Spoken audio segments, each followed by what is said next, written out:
Okay, so we have George that lives down here, and he's pulling out, going down the road, and he gets over here, and this is where he sees Trayvon. So Trayvon's cutting through,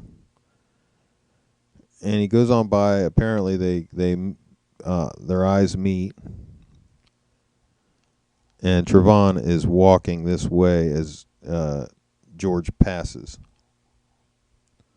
So we're pretty sure this is the way it happened, because even Dee Dee agreed with a lot of the timeline. And so we've got Trayvon over here, and we've got George driving by him, coming this way around the corner, and then George pulls in here and parks, and then Trayvon comes down the road, walking this way, and ends up making George nervous. Sanford Police Department. Line is being recorded. Sean. Hey, we've had some break-ins in my neighborhood, and there's a real suspicious guy. It's Retrieve View Circle. The best address I can give you is 111 Retrieve View Circle. This guy looks like he's up to no good, or he's on drugs or something. It's raining, and he's just walking around looking about. Okay, and this guy, is he white, black, or Hispanic? He looks black. Did you see what he was wearing? Yeah, a dark hoodie, like a gray hoodie, and either jeans or sweatpants and white tennis shoes. He's here now. He was just staring. Oh, he's just walking around. Okay, so we've got George calling somewhere around here. He said he starts his call, and he's pulling in, and takes about 45 seconds into the call where he tells us the dispatch that he sees Trayvon there looking at him. So didn't take Trayvon very much time, because you can imagine from the time George got his phone out, started calling, Trayvon's walking this way, and so it gives him 45 seconds to get there. So that's about right. So Trayvon's here, and he's looking at George. In George's reenactment, where we hear that he sees Trayvon cut through the bushes over this way, which matches Dee Dee's description of him going into this area where the mailboxes are. So this is the mailbox area, and we know that Trayvon went there for shelter. Now, according to the timeline, and we're about ready to hear that, this is when George feels menaced. Okay, so right now we're at the call where George is here in the car, and Trayvon is here just looking at him. Around the area? At all the houses. Okay. Now he's just staring at me. Okay, and so it's 1111 Retrieve View or 111? That's the clubhouse. That's the clubhouse. Do you know what he's near the clubhouse right now? Yeah, now he's coming towards me. Okay. Okay, so we know that he's near the clubhouse, and we know that because they just verified that on the phone call, and he said now he's coming towards him, and he's in front of the clubhouse.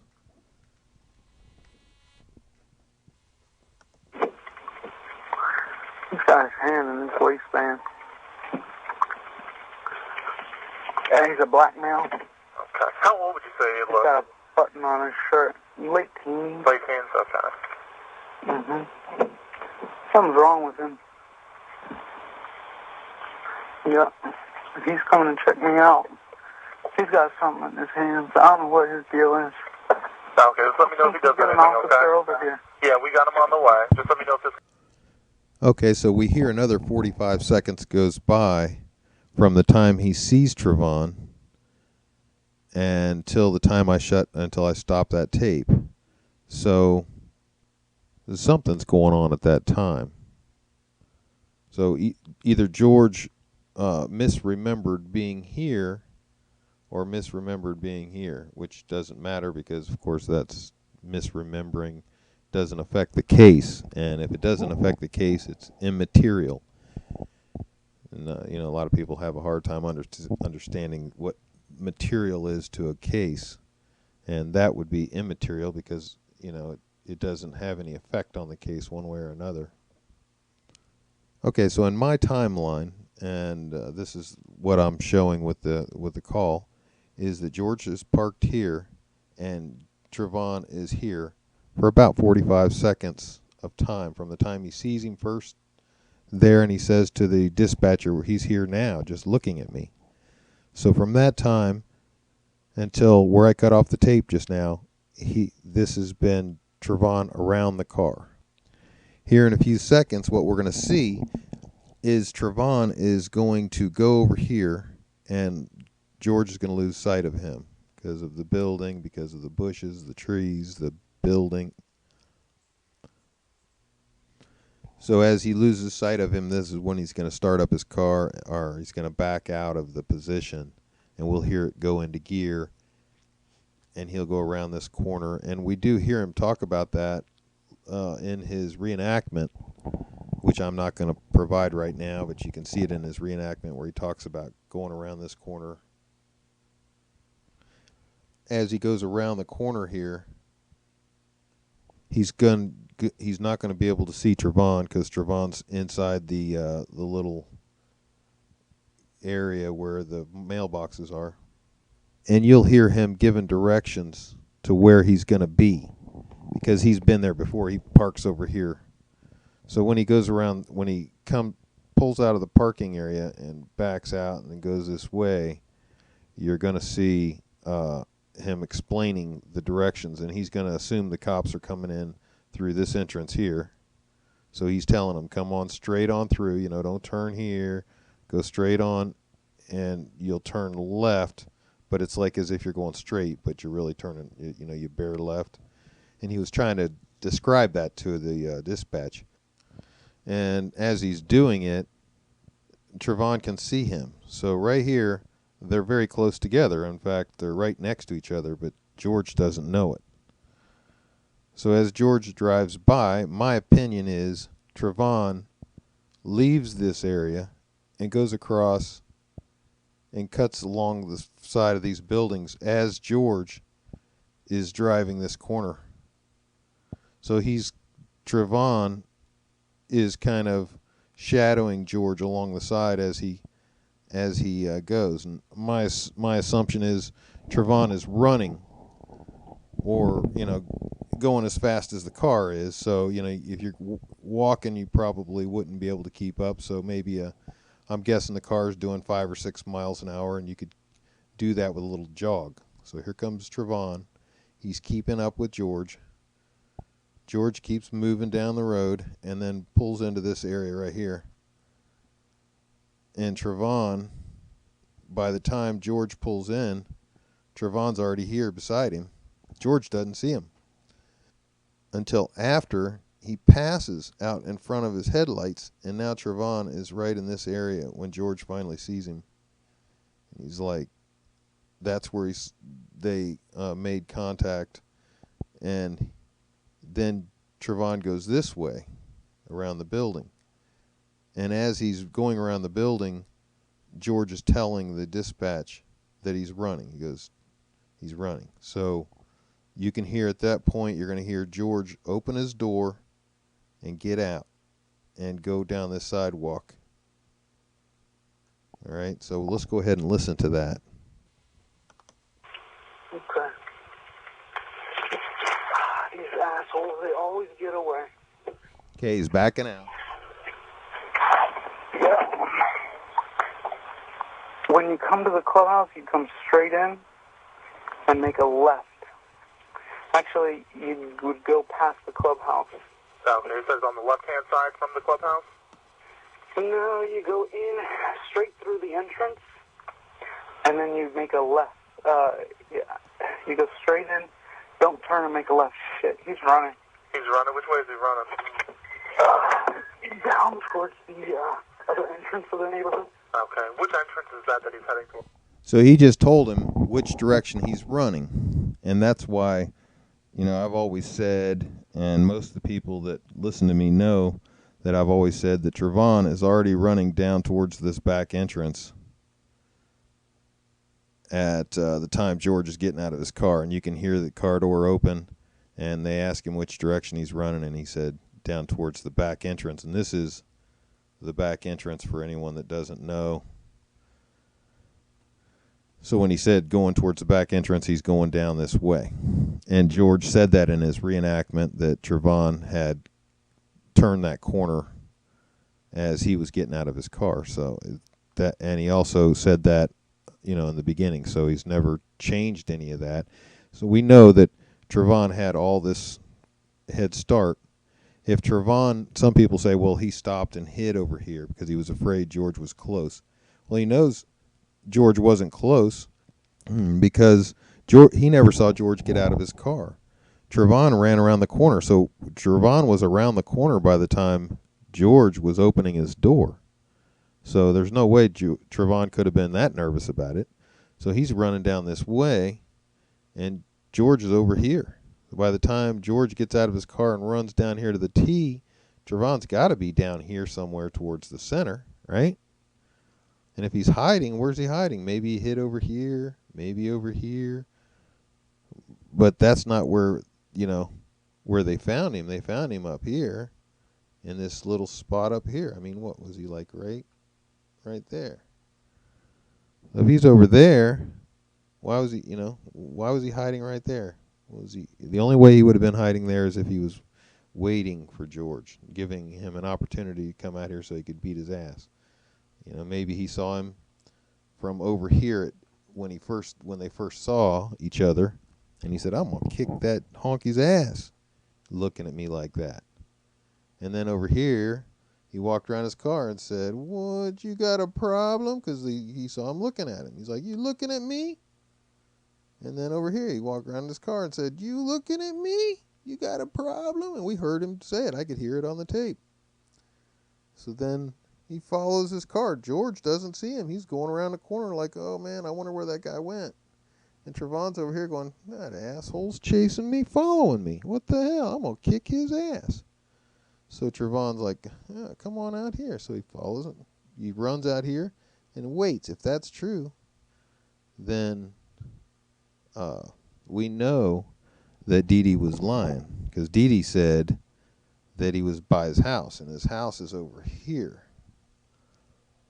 If he was by his house and tired and not going to run anymore, he certainly wouldn't be, his body wouldn't be up here. John lived here, and this is witness 11 right here on the corner. So my opinion is George ran way down. Trayvon made it down here. And I believe that that's backed up by Dee Dee's testimony that he actually did make it down there. She just didn't want to tell the truth about him going back up.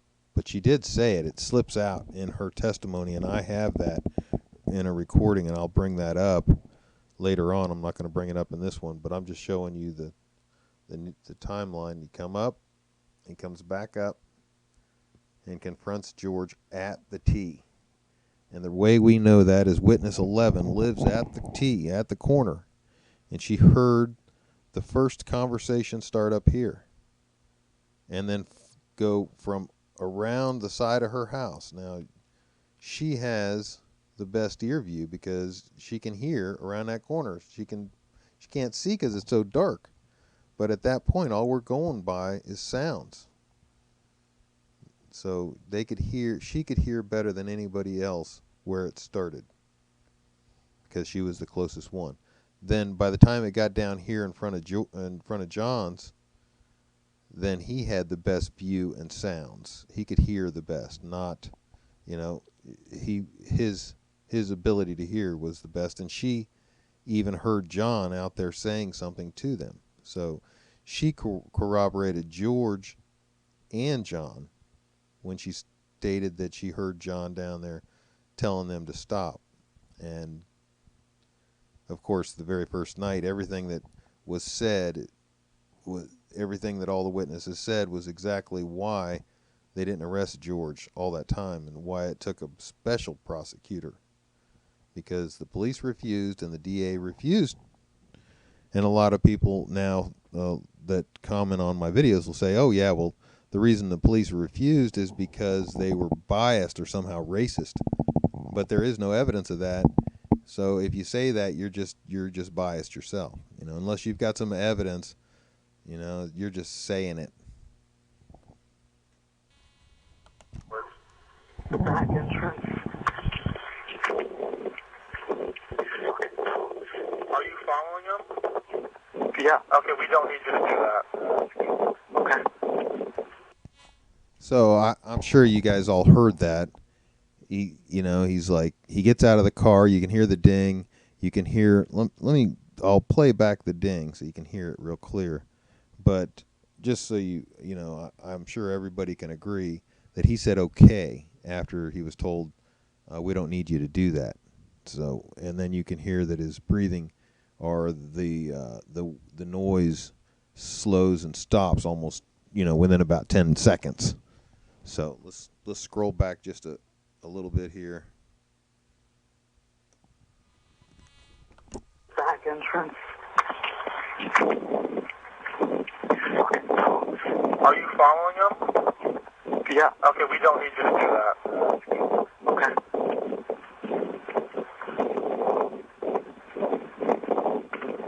Alright, sir, what is your name? George. He ran. Alright, George, what's your last name? Zimmerman. And George, what's the phone number you're calling from? 407 435 2400. Alright, George, we do have them on the way. Do you want to meet with the officer when they get out there? Yeah. Alright, where are you going to meet with them at? If they come in through the gate, tell them to go straight past the clubhouse and straight. So now you can see this is where he's concerned with an address. He's already out of the car. He's already been told that they don't need him to follow Trayvon, and he said okay. So now he's talking to the dispatch. He said he's gone. He ran. He's gone. So that's it. He doesn't see him anymore. So that's the end of the monitoring. You can't monitor somebody if you can't see him anymore. So now he's turned around and he's going back towards, in my opinion, back towards the T. A lot of people say that he never left the top of the T, that he always stayed up there. I think he went down a little bit, maybe not. I don't care. It's none of my business. And it doesn't make a hill of beans a difference in the case. He could have run as far as he wanted. Nowhere in the law does it say that he can't monitor somebody. If the guy disappeared running, then he must assume that there's some reason why this guy is running away like that, and be concerned for his neighbors. I would certainly be concerned. There's probably single women in the neighborhood, single mothers that are, haven't, they have just to take care of young children and stuff. You would think that the community would be thrilled that somebody's out there monitoring their neighborhood like that. I know that the majority of the people in the neighborhood were glad to have him. Okay, so we have him. Here's the map again, and here we have him talking to dispatch. And in his reenactment, he said he goes over here, and he's banging on his flashlight, and there is a light over here. I believe there's a street lamp right there. And he said he was having a problem with his flashlight. And somebody, was trying to say he was banging on a door or whatever. None of that makes any difference in the case, and it's just clouding the issue. It's harder to convict a man when you have the cases cloudy with a lot of side issues, and a lot of these people are trying to make it cloudy because the evidence is against their side. So, the people with the evidence against their side always tries, they try to cloud up the issue, but you can never convict a person with a cloudy case. It has to be crystal clear, and the evidence has to be pretty solid. I mean, people get convicted all the time without solid physical evidence. They just use all the, you can use witnesses, or you can use physical evidence, or you can use, for example, if somebody chases another person into the house, you hear a bang, and that person comes running out with a gun, jumps in a car and takes off, and you go inside the house, and the person that was chased in is dead with a bullet wound. That's pretty good circumstantial evidence. But in this case, where you've got somebody screaming for at least 40 seconds, begging for help, and I mean, some of the witnesses that were right there said the kind of screams that would curdle your blood. It's just the scariest sounds. Somebody really in terror. And then once we find out that it's probably George, at least that's what all the investigators thought, and that's what all the police reports say, and that's what all the close witnesses say, the people that actually were there to see it. I mean, we've got witness number 5, the blonde, and I make a video of her. That's Mary Kutcher. And she's way off. She sees nothing. She comes out after the shooting and makes all kinds of assumptions. But at least she's honest, and we end up destroying her testimony, or at least showing that she saw nothing, she knows nothing. She came out, she assumed George was the good guy trying to help Trayvon. She thought that he was there trying to do CPR or something. She only changed her tune later on when she saw the news reports that made George out to be this big mean monster and Trayvon to be this little boy. So she walked around for months talking about this little boy. And I believe a lot of people did that. They got tricked by the media, and then they don't want to come to the realization that they were tricked, or they don't want to admit they were tricked. So they continue with this bull crap about a little tiny boy, and how she knew that it was a little boy by the high-pitched screams. But I have a video on that too. I made a video about the sounds of the voice, and we have one clip. I know there's a bunch more. The family has videos of him talking and stuff, but they're not releasing any of that to us because they don't want us to be able to compare his voice, because we could punch it into the computer just like the experts do and run a test and find out whose voice is more similar. I'm sure the prosecution has already done that. I'm positive that they did that probably the first or second night that the family provided them all the videos and stuff that they have. And when they found that he was even less likely to be the voice, of course we know the prosecution has been playing this thing in the media because they know they have no case. But in reality, it's going to end up hurting the state, because the state is going to be part of the problem when they're releasing information that shouldn't have been released.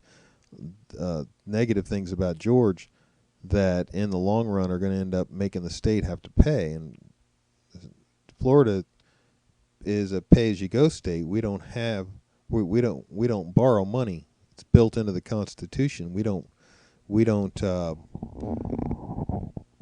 have a Federal Reserve to borrow from. We can't just print money in Florida. We have to actually borrow it and pay interest on it and pay it back. And that's not good for a state to have to pay interest. So that's why we did that. That's smart. But when you get into these kind of cases, the payouts can be huge. It could really end up hurting the state. Anyhow, the main point is that George was over here getting out of his car. We hear the ding of the bell at the time that he's telling the dispatcher that which direction Trayvon's moving, which is south.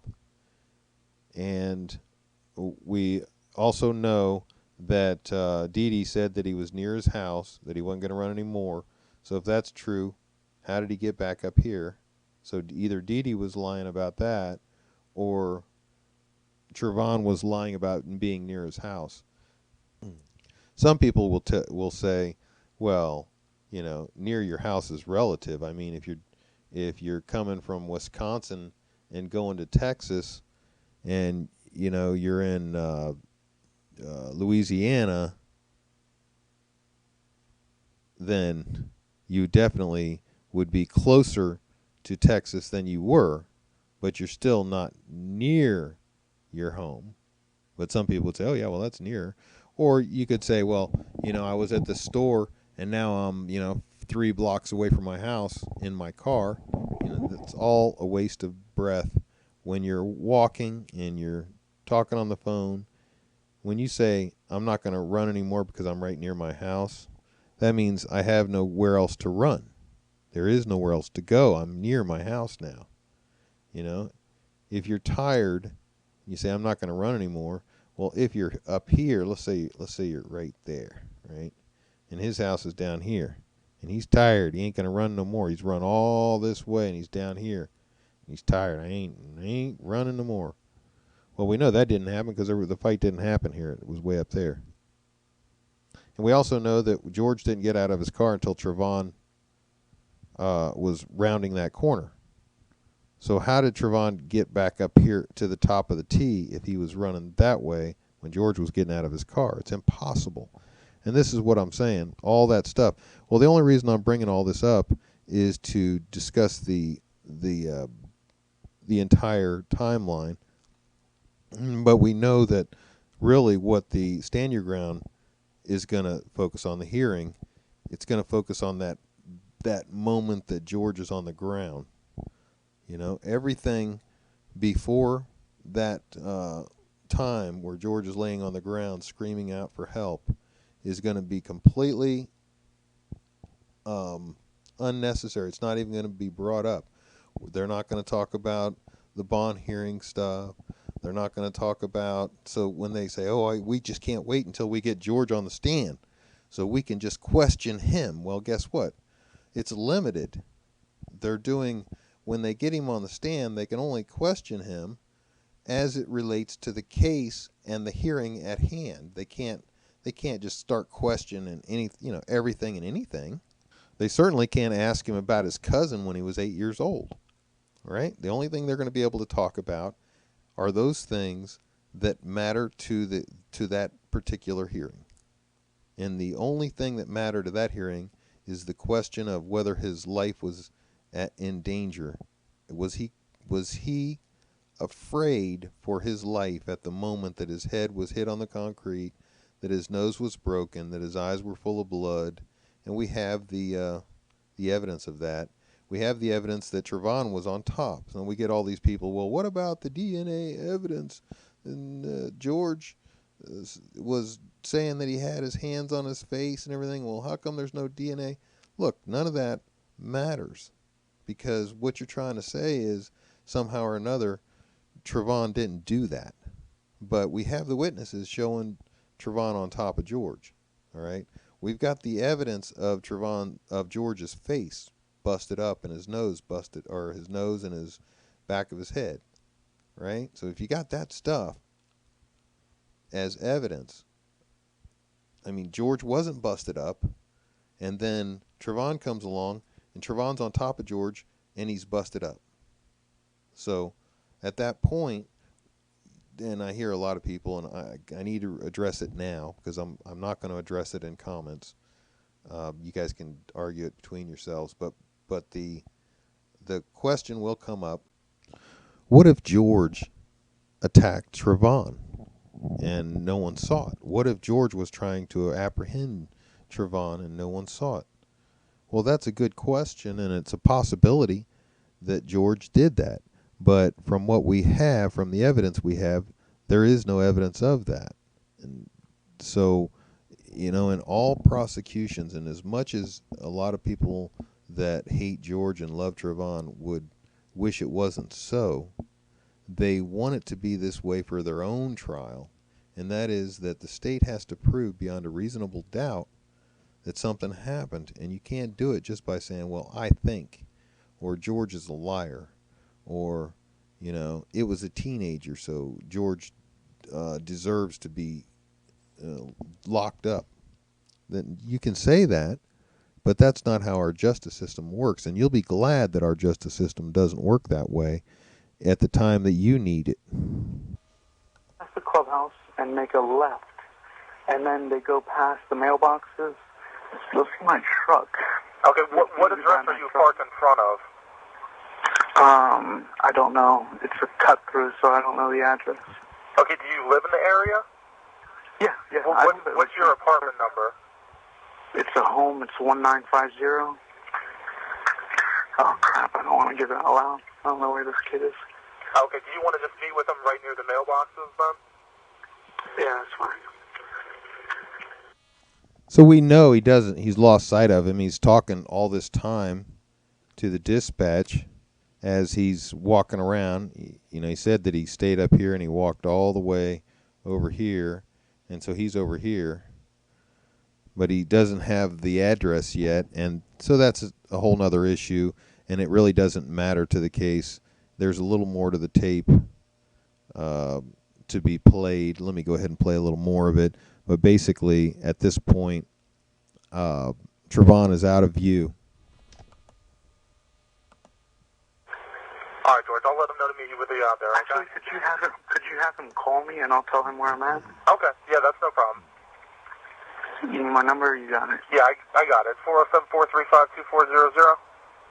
Yeah, you got it. Okay, no problem. I'll let them know to call you when they're in the area. Thanks. You're welcome. So that's the end of the recording, and we know that the confrontation happened up here shortly after that. So somehow or another, Trayvon worked his way back up here and attacked George. And, you know, you can disagree with that, but there is no evidence except that Trayvon attacked George, because Trayvon is the only one that is seen on top of George. And again, you can make all your possible statements of well, what about could have this happened and that? Well, yeah, all those possible things could have happened, but there is no evidence to any of that, so you just wasting your breath. It's, you know, the only thing that they're going to be able to bring to the hearing, the prosecution, is those items that they've found to be factual. So, like, they could make an argument that George went down there and drug him back, but they would have to have the evidence of that. So they could say, well, we've got a witness here that says they saw somebody being drugged, and it looked like a skinny guy being drugged by a strong guy, a big, heavy guy. You know, and then you could make that argument, but there is no evidence to that at all. And there's no evidence that Trayvon was ever on the ground being drugged around. There's no evidence that Trayvon was punched or beat up.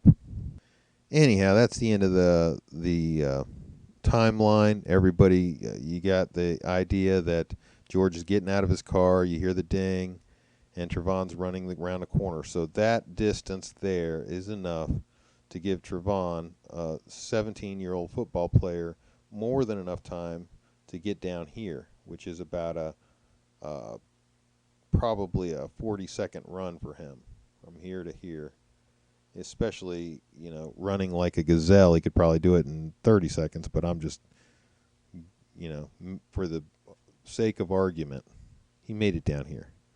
Even Tracy Martin, Trayvon's dad's girlfriend, says that she saw him there on the patio, and I have a video of that too. You can see the video where she's got a picture of her, and she says, you know, he went to the store, he was coming back, he's out on the patio, next thing they know, he's dead. So anyhow, good talking to you guys. Talk to you later. Bye.